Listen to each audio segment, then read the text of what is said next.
baby skip as Oates is just...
All right, we are live. I'm still trying to figure out exactly how all of this works. Let me see if I can actually successfully scream it into the mic right now. Turn the music down. Go ahead and slide it down nice and slow.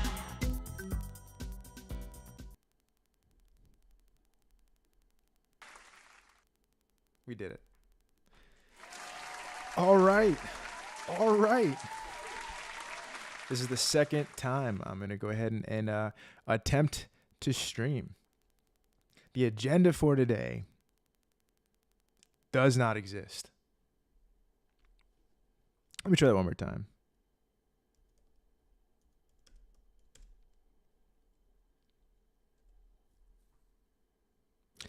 The agenda for today's stream does not exist. That was terrible. That was horrible. So this is basically another test stream, in all honesty. I have no idea what I plan on doing. First things first, what I think I'm going to do is, matter of fact, I should probably play that music again, to be honest. I was kind of feeling that.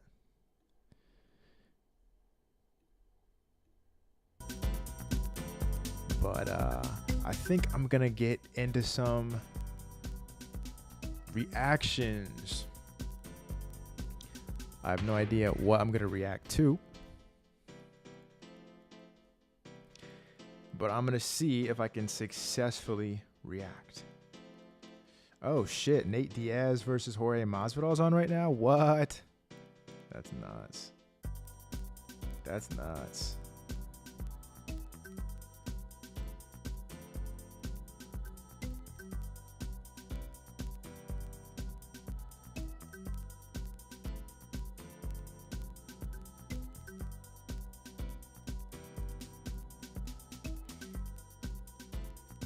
Well, this is going to be a shorter stream than I expected. I'm probably going to skip the undercard for that fight. I have ugh time to do a couple reactions here. And then let me make sure the chat's actually working. Figure out how to watch my own stream right now.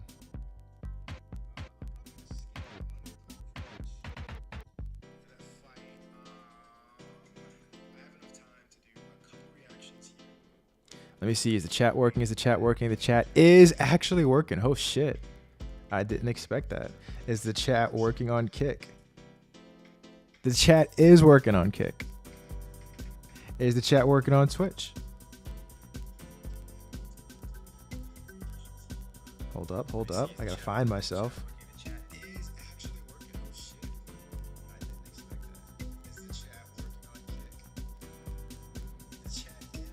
Bro, can I watch my own stream? Does it not work that way? Come on.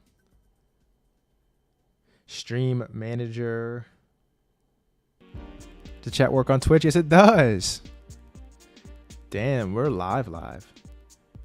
Pretty fucking awesome. Huh. I'm thinking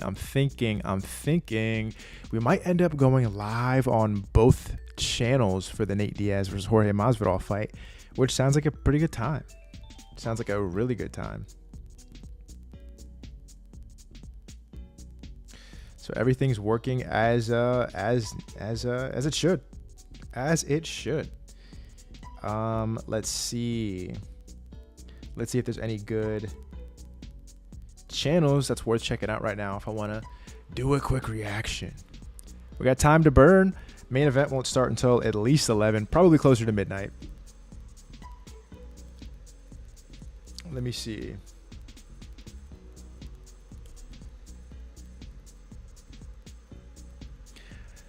If you're looking for a good react, there's nothing better than a commentary channel. Few do it better than Patrick CC. The only beef Eminem could not handle. The man who exploited Britney Spears and got away with it. That's actually kind of interesting. Infographics channel. I'm thinking infographics. Cameron. Patrick CC. I know this is horribly planned, but you know, man, it'd be like that sometimes. What else? Internet anarchist. I'm gonna accidentally put internet antichrist.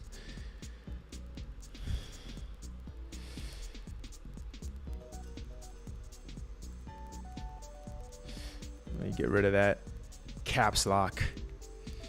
The worst. How? I don't know who any of these people are. I don't want to find myself reacting to the downfall of someone who I didn't even know existed. Sounds pretty evil if you ask me. One terrible podcast exposed. Howie Mandel. Yeah, right, buddy. Let's see. Cameron. AI is becoming too realistic.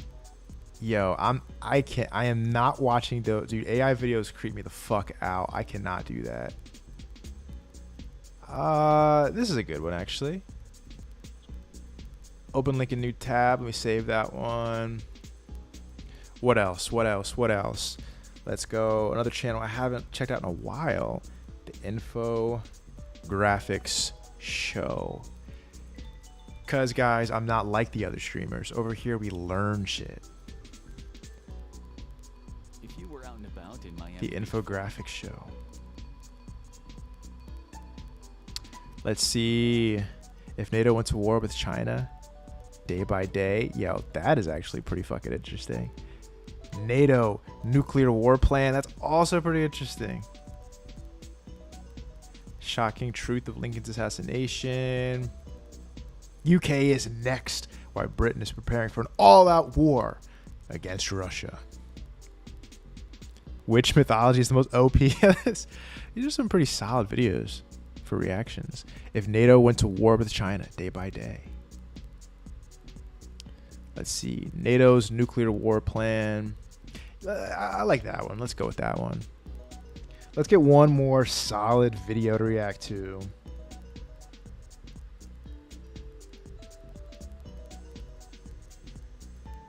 See, I already saw Bronny James debut with the Lakers Summer League. I don't want to watch that again. I think it's pretty solid. Let's do. Let me see if Tommy G has anything. Usually his videos are crazy long, so. Denver's almost crazy. Yeah, I think these two are good. These three actually. Whoa. God damn it! I'm fucking up. The Infographics Show. Yeah, 2 reacts, and then we're gonna get into some games. And I think we can call it a day after that. Well, by call it a day, I mean we're going to switch gears. I'm going to see if I can figure out how to also stream on my MMA channel and watch the Masvidal versus Nate Diaz boxing match. And I'm also actually going to react to, and that's also going to go on my MMA channel, the Darren Till fight. Let me just type in Darren Till. No spoilers, even though that's the exact way to spoil it. Wow. I think I just saw what the fuck happened. Sick. Whatever. I think we've got some solid reacts. Let's start with this one. Then we're going to go here. Then we're going to get into some gaming. Then I'm going to try to set up the multi-stream. I'm going to go ahead and play some music as well. And yeah, I think this should actually be a really enjoyable, really fun stream. On that note, let's slowly... Oh shit. Well, I wasn't slow at all, but all right. No more music. On that note, let me make sure that everything's working as it should. You can see me. You can hear me. You can see my screen. Should I go full screen? Nah, let's go theater mode. Because I don't want to break anything. Let's go theater mode. And without further ado, the first reaction that has ever been done on this channel. Let's get into it. Fell on Hiroshima and Nagasaki in 1945, the world was never the same. The catastrophic consequences of nuclear weapons witnessed in Japan led to a single conclusion: such weapons should never be used again. The world adhered to this consensus for almost 80 years. The so-called nuclear taboo became somewhat of an unbreakable vow, a silent, resounding pledge to humanity's survival. That is, until Russia's President Vladimir Putin demonstrated a troubling willingness to breach this nuclear taboo. Crazy to think about how 1945 is really not that long ago. It's not even 100 years ago that happened. Like, there's people alive today, my grandparents, probably your grandparents, that were alive when that shit happened. It feels like it doesn't exist because it didn't happen during, my lifetime, but like, not going to say it's going to happen again, but like, it's not unrealistic to think that it's going to happen again in our lifetimes. Use of nuclear weapons in conflict has been all anyone can talk about since the beginning of Russia's violent invasion of Ukraine. Chief among those watching intently is the group that can actually do something about a potential nuclear war: the North Atlantic Treaty Organization, or NATO. Though NATO has long been acutely aware of a nuclear threat, 2022 was the first time in decades that meetings were actively held to discuss the unthinkable, a nuclear conflict. So what will NATO do to stop the most devastating weapon the world has ever seen? Though NATO hasn't exactly been forthcoming with its plans, the key strategies can be inferred from the organization's actions in recent years. With this in mind, let's break down NATO's nuclear war plan and hope the final strategy remains forever unused. Broadly speaking, the stages in NATO's nuclear plan can be broken into 3 categories. Crazy to think that it's someone's job to plan for this. Like, someone's got to come up with a strategy for if, what happens if someone drops another one of these. That's a lot of pressure, man. I mean, I guess I don't know, man. Imagine if your plan does not work. I mean, actually, no. If it doesn't work, no one's going to be alive to be upset at you, so. 1. Nuclear war is just a hypothetical possibility. 2. Nuclear war is looming on the horizon. And 3. Nuclear war is here. Jesus. Stage 1 under Category 1 is enhanced deterrence. Now, this probably isn't surprising to anyone who's followed NATO's nuclear stance over the years, as nuclear deterrence Oh, shit, my bad. has always been a core component of the alliance's strategy. Though critics feared that this approach might lead to nuclear proliferation, NATO's always been clear about one thing: as long as nuclear weapons exist, it'll remain a nuclear alliance. But what does NATO's nuclear deterrence actually entail? For those unfamiliar with the term, nuclear deterrence is a strategy aimed at preventing an adversary from using nuclear weapons by convincing them that the costs and risks of such an action outweigh the potential benefits. So NATO basically, has been employing the strategy since its inception, as the organization was essentially created to counter the Soviet Union's military threat. Interestingly, the Soviet Union test-fired its first nuclear basically, don't blow us some up 5 months after because we'll NATO blow was you up and established. end During the fucking Cold War, world. NATO's nuclear This is strategy was based fucking on nuts. pure nuclear deterrence, dissuading the Soviet Union from launching any attacks on NATO territory. However, there were also some proponents of a mixed nuclear and conventional deterrence strategy, in which only major acts of aggression would be met with an all-out nuclear response. For minor aggression, on the other hand, conventional defense methods would be employed. However, given how overwhelmingly powerful the Soviet Union's conventional forces were at the time, NATO had also to consider the use of nuclear weapons to respond to major conventional aggression.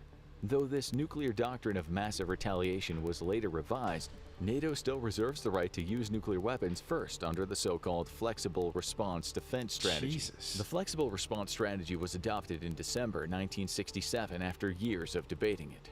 This strategy dictates that any aggression short of a general nuclear attack is to be responded to at a level of force at which it was initiated, a sort of eye for an eye approach. However, NATO also retained the option to introduce nuclear weapons into the conflict first if the initial response failed to contain the aggressor.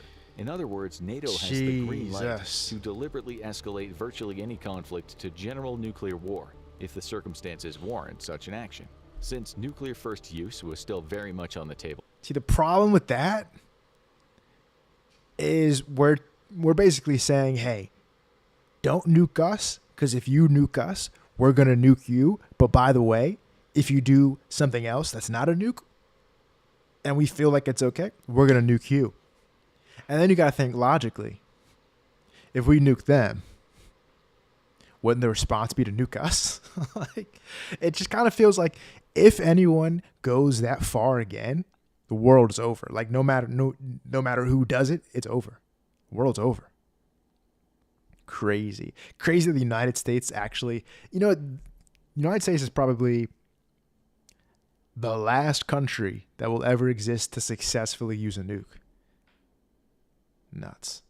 NATO began to stockpile nuclear weapons in Europe to ensure readiness. By the 70s, there were roughly 7,400 nuclear weapons stored across Europe, including the following: nuclear-armed missiles, surface-to-air missiles, air-to-surface missiles, air-delivered gravity bombs, anti-submarine depth bombs, special atomic demolition munitions, and nuclear artillery shells. This brings us to another prominent strategy under the first category of NATO's nuclear war plan: increased military readiness. The goal is to build and maintain military capabilities in such a manner that a would-be aggressor is dissuaded from attacking due to the sheer force of the potential counterattack. Throughout history, NATO mostly tailored these efforts to the Soviet Union's actions. For instance, when the Soviet Union started modernizing its intermediate-range nuclear missile force by introducing the SS-20 missile that could carry 3 independently targeted warheads, NATO adopted a modernization plan of its own. The plan involved building the capabilities for deploying 572 tactical nuclear warheads on ground-launched cruise missiles and Pershing II ballistic missiles. It's just as things stand today, it seems nothing has changed in this regard. The only difference is that NATO is now dealing with Russia and not the Soviet Union. Though to be fair, it's still pretty much the same. Yeah. NATO has once again been forced to significantly strengthen its deterrence posture and invest substantial effort into boosting its military readiness. However, it's important to note that NATO doesn't possess any nuclear weapons or military forces directly. The organization's military readiness is currently based on the nuclear force of a single member state, the US. To be fair, France and the UK also play an important deterrent role and contribute to NATO's overall security. However, the bulk of NATO's nuclear readiness relies on the US's extensive capabilities and strategic assets. That's where the supreme guarantee of NATO's security comes from. But having more than one nuclear force under its wing is a huge plus for NATO, and not just because of the number of weapons these states bring to the mix. No, having several different centers of decision-making has a huge strategic importance. It complicates the adversary's calculations. What do we mean by that? Well, it's simple, really. If an adversary decides to introduce nuclear weapons to a conflict, they must first consider the response not just from NATO, but 3 separate nuclear-armed states within the alliance. And one of those 3 states is one of the most powerful nuclear nations in the world. Simply calling the US a nuclear-armed state might be the understatement of the century, as the country possesses over 5,500 warheads in its nuclear arsenal. The only country to have more is Russia, with over 6,000. Some of these warheads are stored in Europe as part of NATO's increased military readiness strategy. However, it's important to note that the stockpiling of nuclear weapons intensified once again after Russia's invasion of Ukraine. Before that, in the early 1990s, NATO's European-based nuclear arsenal was voluntarily reduced to about 4,000 tactical warheads. This number was even... I always wonder if that's true. Because you got to think, I don't know. The real question is, how much does it take to blow up the world? How much does it take for it to be full-blown Armageddon? Because then you say you reduce it from like 5,500 or whatever it was to like 4,000. Does it, like, how many thousand does it take to end it all? So, like, A, does that even matter that they reduced it? And B, did you reduce it? Like, what? I don't know. Because you got to think, if you keep reducing it, like, if there's a period of time where you just continuously reduce it, then what happens if something pops off? You know, like, you're kind of losing your, like, the whole reason it works is out of fear that we have too many. Like, it's just not worth it. It's not worth the risk. But if that stops being the case, I don't know. By the decade's end, with many ground-based and sea-based tactical weapons being withdrawn from Europe.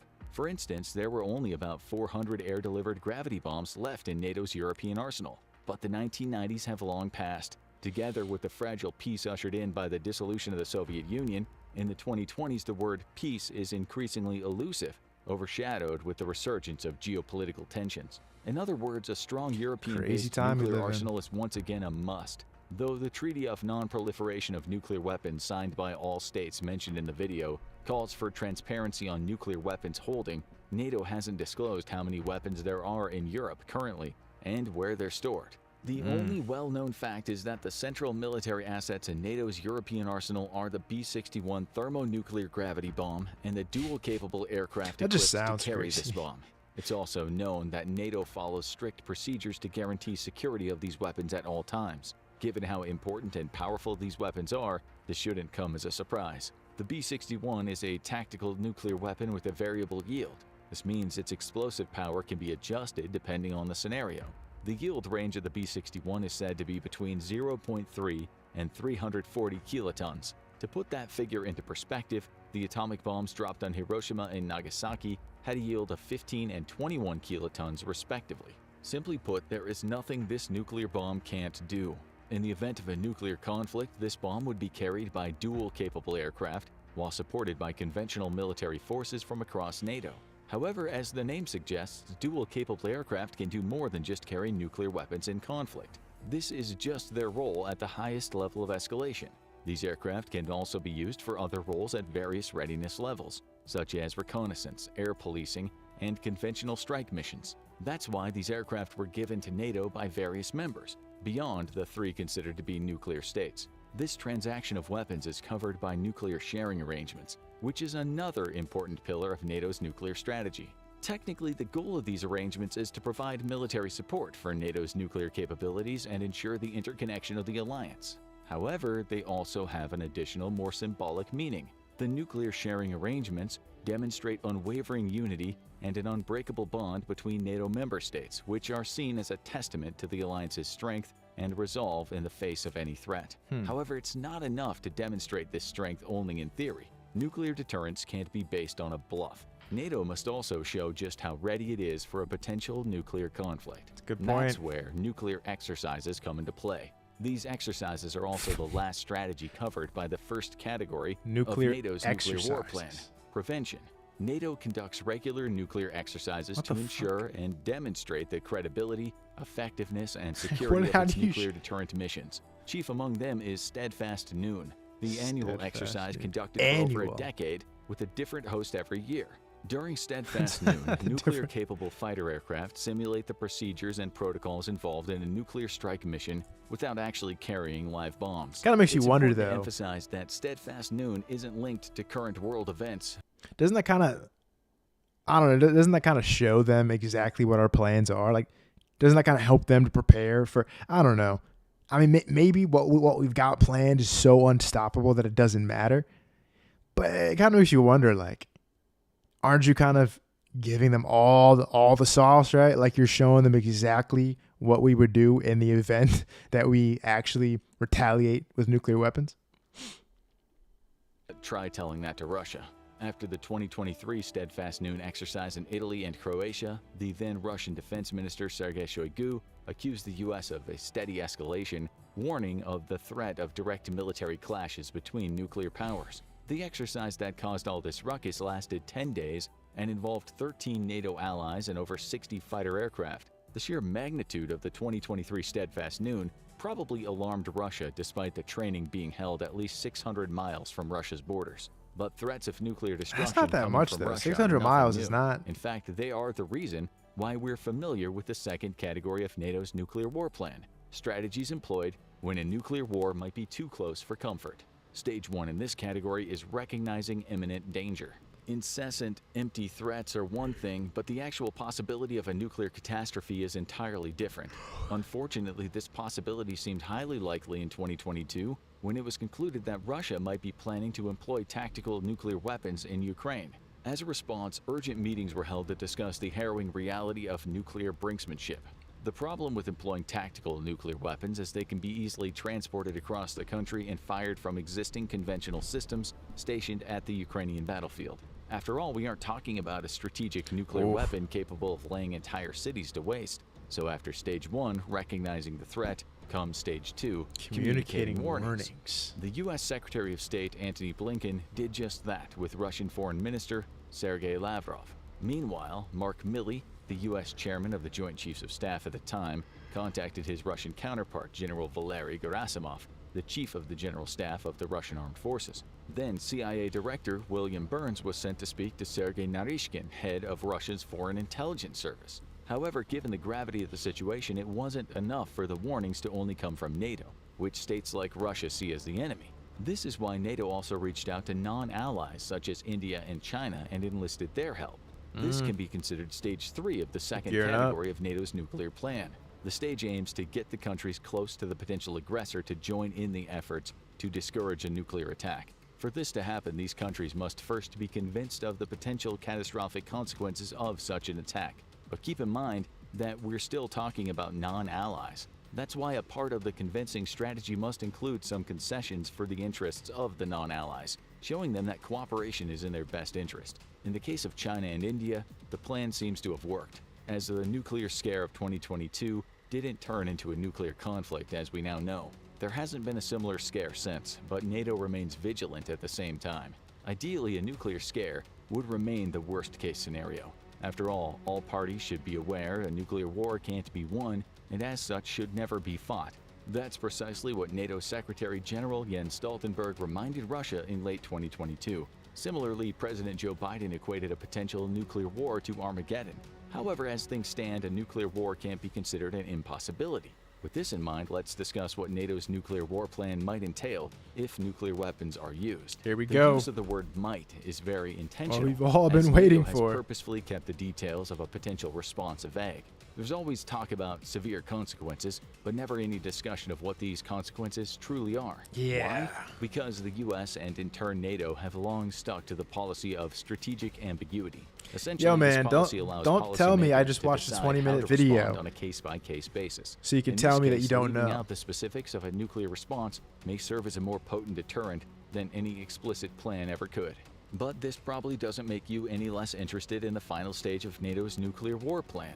So let's discuss Stage 3, the list of actions NATO could take in the event of a nuclear conflict. First things first, any such action would have to be explicitly approved by NATO's Nuclear Planning Group, or NPG. The NPG is in charge of all aspects of NATO's nuclear mission, so this body would play a crucial role in determining the course of action in such a dire scenario. The reported list of actions considered in the Russian scenario includes striking the Russian forces and equipment in Ukraine with missiles and sinking the Black Sea Fleet. From this, we can infer that the final stage of NATO's nuclear plan involves swift, devastating, and overwhelming responses aimed at neutralizing the adversary's military capabilities. Further possible actions include cutting out communications with electronic warfare and arranging a comprehensive cyber blackout. From these actions alone, we can conclude that the goal of the final stage of NATO's nuclear plan is to immediately terminate the aggression and eliminate any possibility of retaliation and further escalation. Now, it's almost impossible to say whether these actions would truly lead to the intended outcome, especially if the adversary in question is Russia, the country with the highest number of nuclear warheads in the world. However, just because other countries possess fewer nuclear weapons than Russia doesn't make them any less dangerous. Some security experts believe that the biggest threats in the coming years will come from rogue states, regional dictators, and sub-national groups. However, these potential attacks should be swiftly neutralized with conventional force as long as the threat is identified in time. The countries that could pose more of a challenge in this department include China, North Korea, and Iran.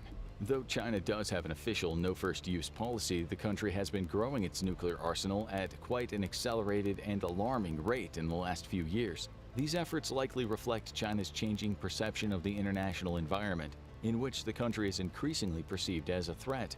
Given Beijing's relentless efforts to reshape the global dynamics, no action, however extreme, can be written off. As for North Korea and Iran, it seems that the countries have been closely monitoring how NATO acted and still does when faced with nuclear coercion. As new global conflicts keep emerging, these nations might see them as an opportunity to advance their nuclear ambitions. But how do things currently stand? Well, North Korea has been rather busy in the last few years. Since 2020, the country has conducted hundreds of so-called test launches of its ballistic missiles aimed at intimidating the US and South Korea. North Korea was also the last country to conduct a nuclear test in recent history.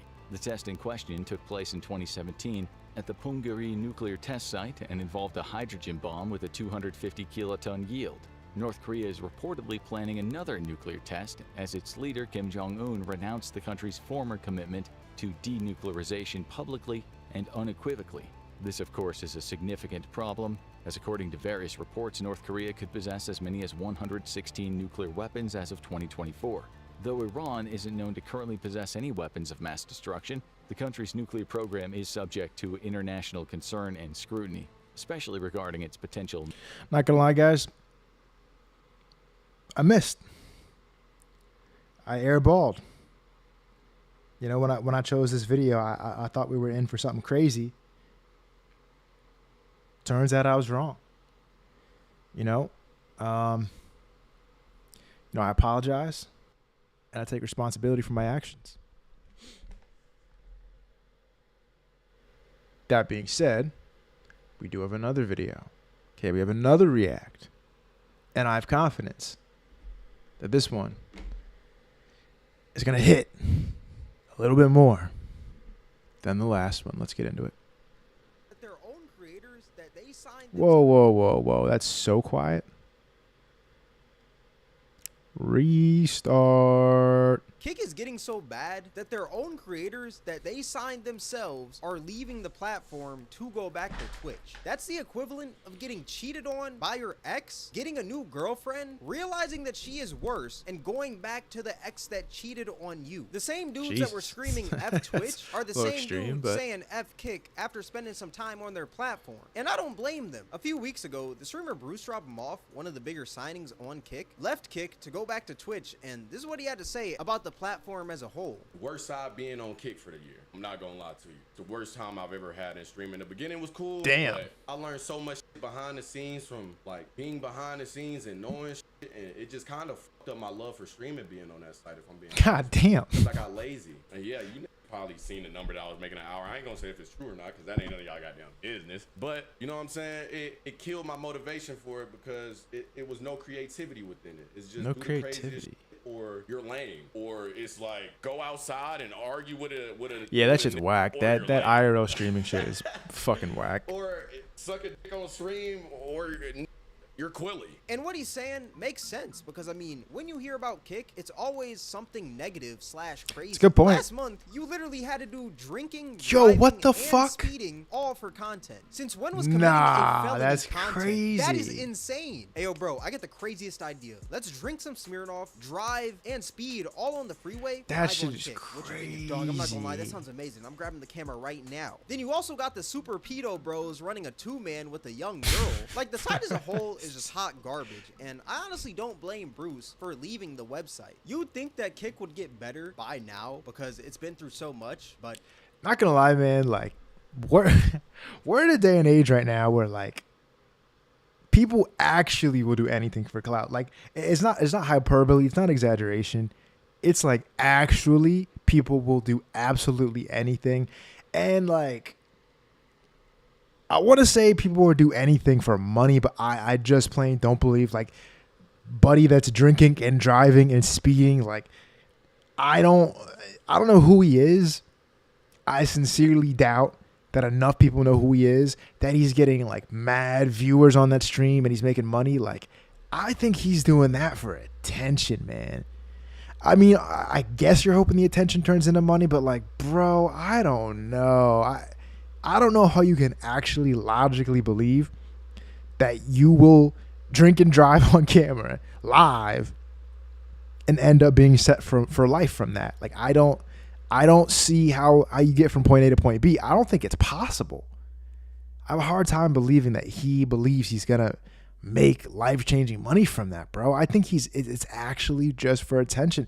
I think the standard has changed so much, like what it takes to blow up in 2024, because everything's been done, and we're at the point now where high-level creators are amazing.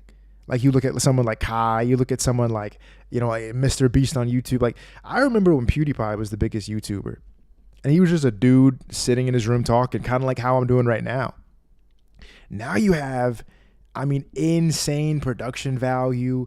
It's rivaling, big movies now. Like the amount of money that's going into YouTube videos. And then when it comes to streamers, I mean, again, like the standard has risen so much that I think I understand the psychology in a way. I understand the thought that you have to do anything it takes, and you have to do something so insane, so absurd. Because look, when he shows me the clip of that guy drinking and driving, it blows my mind. It makes me kind of wonder, who the fuck is that guy? But there's no chance I'm going to become a subscriber. Like, I truly don't understand how anybody would look at that and think, oh, I'm a fan of this guy now, I'm going to enjoy the rest of his content. Yeah, I don't know, man. I don't know. Trying to be a creative on the internet in today's day and age is just a whole different landscape than it was even like 5 years ago. It's crazy. Complete opposite. Kick just gets worse and worse each and every month. Kick is so bad that recently an ex-Kick staff member released a video basically exposing the whole company. One of the claims she made was that Kick has a terrible workplace environment, lots of disrespect towards people's opinions, hostile, and they just straight up drop a lot of slurs in office. Some of those slurs being the N-word with the hard R and the word that starts with an F that rhymes with maggot. There was just a consistent disrespect to other people's opinions and beliefs. And I want to interrupt real quick because you notice her accent sounds like she's from like Oceania. She's from the New Zealand / Australia area. I think a lot of people probably don't know this, but the real reason that the degeneracy is so degenerate on Kick is because they've got unlimited pockets. They've got all the money in the world and then some. It's owned by the same people that own the crypto-based betting company Stake. And, that's like a casino on steroids. You all know casinos print money. But when you introduce crypto, which makes it so that anybody can gamble, even young kids who have access to, their parents' credit card information, and all they need to do is sign up and make an account, they have so much money to dump into Kick that they can act this way, and they can bring all these. That's why all these big name streamers went there, because they gave them ridiculous amounts of money. They're printing so much money, and they're doing the formula backwards. They're not creating an environment for high level good creators to emerge over time. They're just throwing money at everything. Let's throw a bunch of money at people who already have viewership to bring viewership here.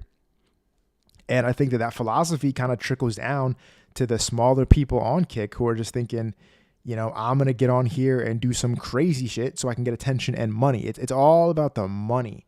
I don't think any of those people are acting this insane without that incentive. Nobody's walking down the street talking shit to some random dude with his kids, or, just doing any of this crazy shit if it wasn't for the fact that they think there's an opportunity to get one of those big Kick deals, because they're trying to synthesize it down to just a lot of views, and that's going to equal a lot of money. And then you see all the insanity of people buying not just some views, but like tens of thousands of live viewers. It's fucking nuts, man.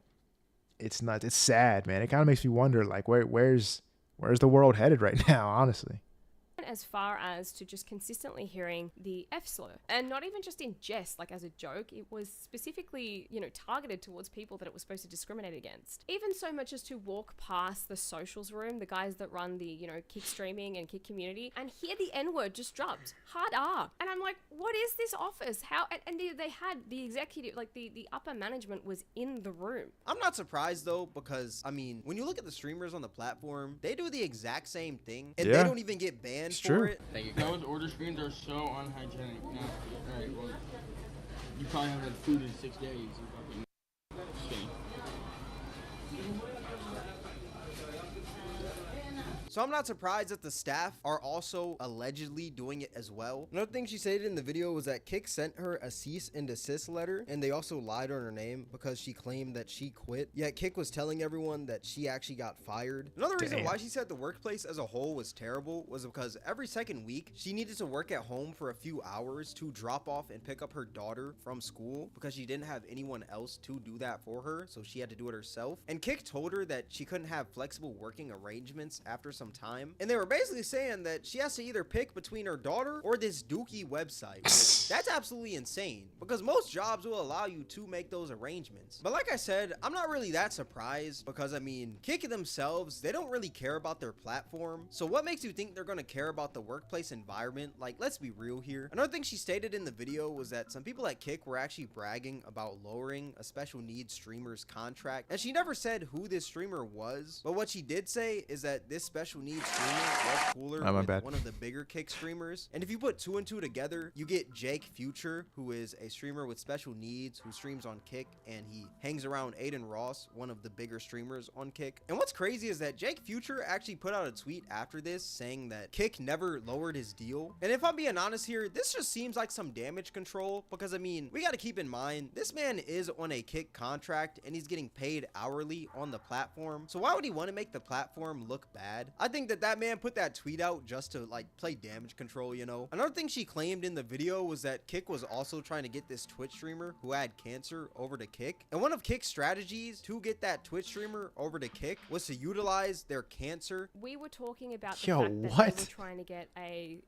very beloved Twitch streamer over to Kick to stream Steak as well. And just for context, this particular streamer had been publicly battling cancer recently. So they decided to utilize that in their strategy to get this person over. The conversation very quickly became quite sinister. I'm going to say a quote, and something that I cannot get out of my head because it's so heinous to me. And I think it will speak volumes in, you know, the type of characters that work there, which is why I had to get out. The quote that I remember hearing was, "We can get her on Kick streaming Steak for a relatively low price because she probably thinks she's gonna die soon." Yo, man, that is so insane.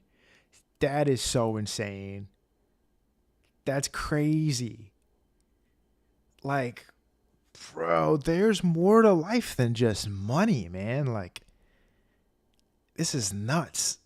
This is nuts. The craziest thing is, imagine, again, you're talking about people that are in the crypto-based gambling business, printing money, now in the streaming space, probably making a lot of money, and it's still this crazy prioritization of how can we play this money game? How can we position ourselves to save as much money as possible, to make as much money as possible, and like clearly and obviously prioritizing that over someone's life, man. Like, this is so nuts.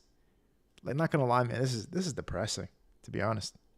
And she'll want to leave more money for her family. When I heard that, I actually was surprised. I looked up in surprise, and everybody else was sort of looking at this person that was speaking and just being like, yeah, you know, that's true, let's go with that. Like, I think we can get this person. That is an insane strategy, dude. That's absolutely wild. She never said the streamer, but she used words like her and she, so I'm gonna assume that the streamer was probably a girl. Some people suspected that the streamer that she was talking about was Kaide, because Kaide is a streamer who's also a woman who also was publicly battling cancer. But XQC, a streamer who streams on Kick and Twitch, Twitch quickly shut that down, claiming that there was no communication between Kaide and Kick. The Kaide clip was awful too? What Kaide clip? Well, I mean, it's awful. I asked, there was no communication done to Kaide from Kick or Steak. But Kaide later came out saying that she got an offer from Kick, but she decided to decline because the offer didn't align with her morals. I got an offer from Kick and I Makes declined sense. it.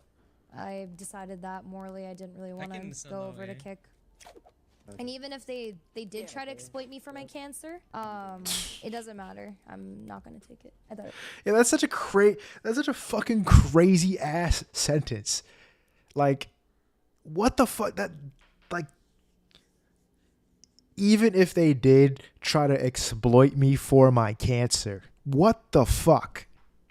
Like, what the fuck? Like, that's got to be the craziest sentence I've heard at least this year. Like, that's so fucking crazy. Another thing that she stated in this video was that she had to fight tooth and nail to get the Kick streamer Just Snags banned. And if you don't know who that is, well, he was basically a streamer who'd say these weird and obnoxious things while live to basically clip farm. I might take my security's gun off his hip and just shoot somebody. First nigga I see. I don't care if he's 7, 8, 10. I don't care if he's fucking 30, 40, 60. I'm clapping a nigga broad daylight. I might go to jail for the rest of my life today, like for a viral clip. You know me, nigga. And he would even say these Yo, let me run that back. Hold up. What the fuck did I just hear?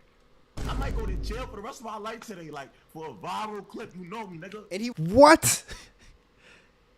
Yeah, I'm not gonna lie. I'm starting to rethink this decision to start streaming. Like, what the fuck, man?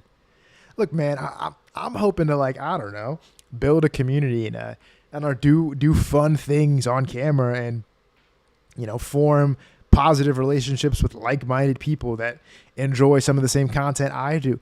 Like, bro, go to jail for the rest of your life for a clip? What the fuck? What? Like, what the fuck? can say these things to young girls. You 14. Yep. So that, what grade is that? Like a sophomore? 8th grade. Sophomore. 8th grade? Sophomore. Can I play with that? Sophomore's like 16. What? Can I play with that little 8th grade pussy? Can I play with that little 8th grade pussy? Can I play with that little 8th grade pussy? And then he eventually... Bro.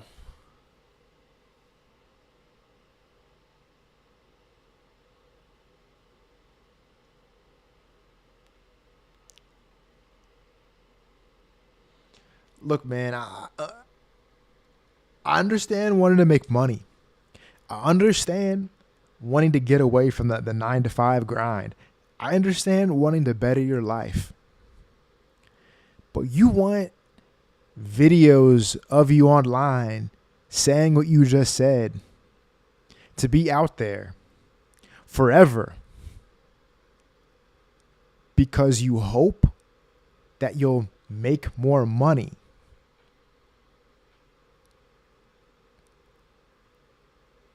Not gonna lie, this generation's cooked. The platform of Kick is definitely cooked.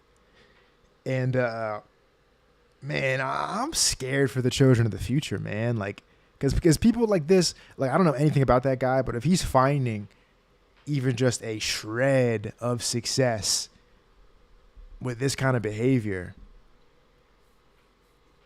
he's going to inspire others for sure. Man. I mean, if you think 2024 is crazy, man, I don't know if I want to see what 2034 looks like. Banned and said he was going to beat on Eddie and his wife. And if you don't know who Eddie is, that is one of the owners of Kick. Eddie, free me on Kick. I'm gonna come to Australia and beat on you. Word of my mother. I'm gonna beat on you and your wife.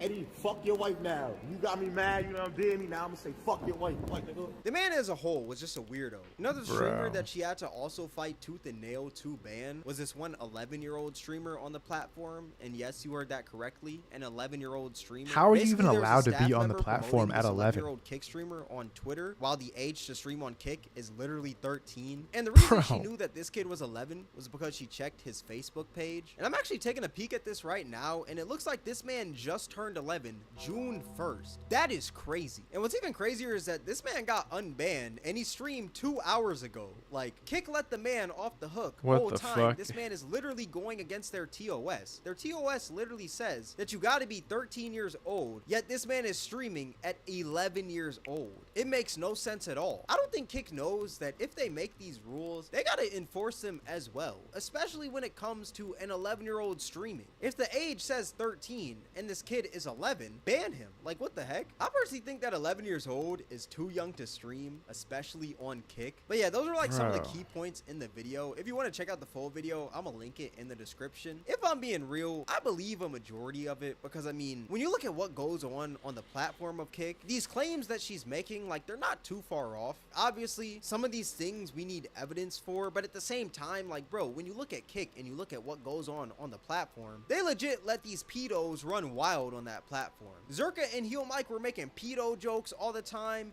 I'm a pedophile. I'm crazy. What the fuck, Horny bro? for some babies. Yo, who's laughing at that? Like, who's genuinely finding that to be funny? Like, who's rushing home after work or after school to watch a grown man act like that? I don't get it. I genuinely don't understand how these people are finding any success acting like. I don't get it.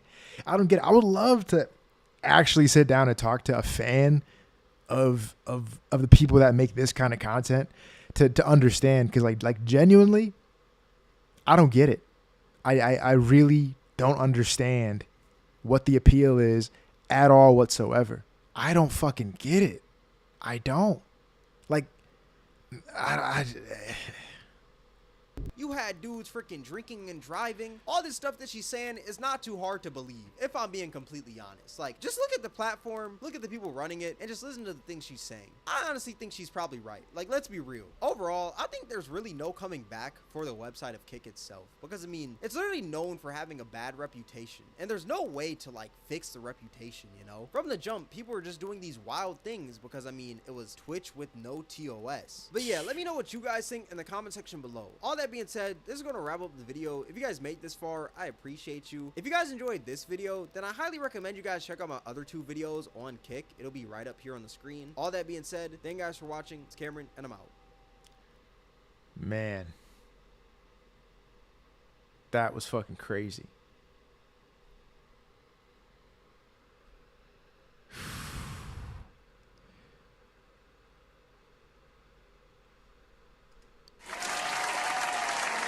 Great video though.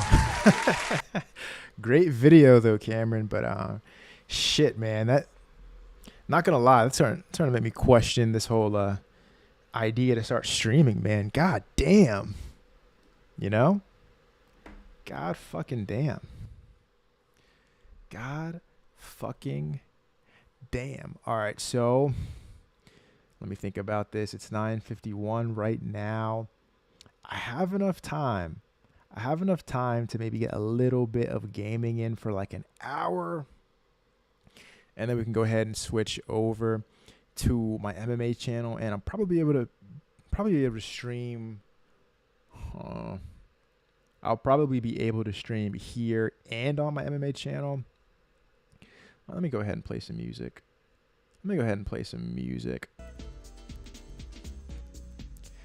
So I think what I'm going to do now is play some music, create the thumbnail so that I'll be ready to switch over to watch the Nate Diaz Jorge Masvidal fight. Let me think about this. How do I want to do this? I might just edit. I hate doing this. It's so fucking lazy. Might just edit a separate.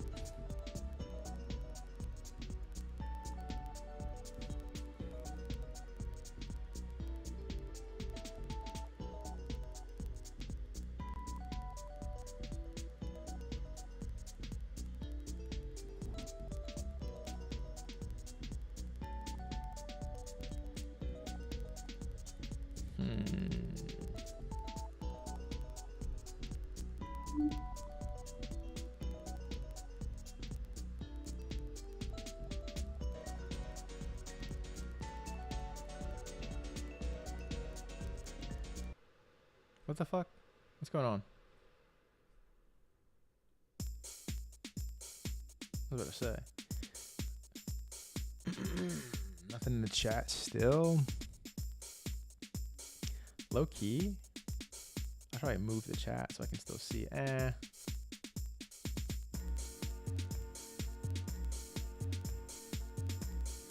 my god, I just fucked up so bad. Fuck. I hate that I just did that.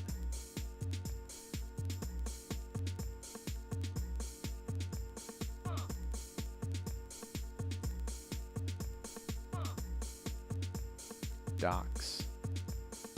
Hey, you know what I could do actually?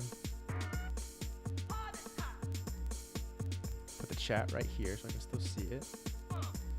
Come back over here.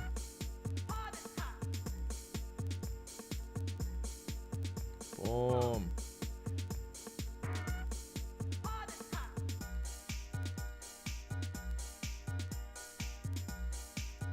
What am I doing again? That's right. Photoshop. Why is it doing this? I know why. That's good. Actually not good at all, to be honest, but let me see. Perfect. Open. Why is it so annoying?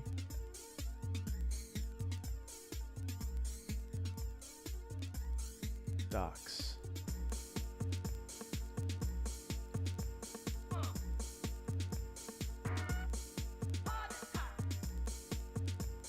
It's docs, right? Let me see. Oh shit, yeah. Multi-chat.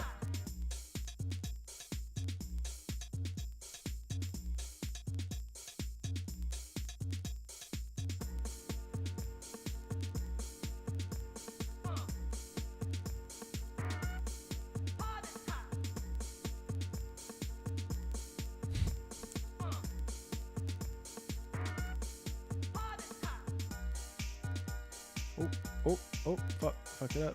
There it is. There it is. All right. Let's see. New file. Not gonna lie. I don't even feel like gaming. I might just end the stream here. Solid hour almost. A couple reacts. Yeah. Take some time off. Get something to eat. Solid stream, I will say. Solid stream. It's just under an hour. Well, for everybody that came to check this out, which is me, myself, and I, thank you for being here, and hopefully this is the beginning of quality content in the future. Quality content. You know, let's hope that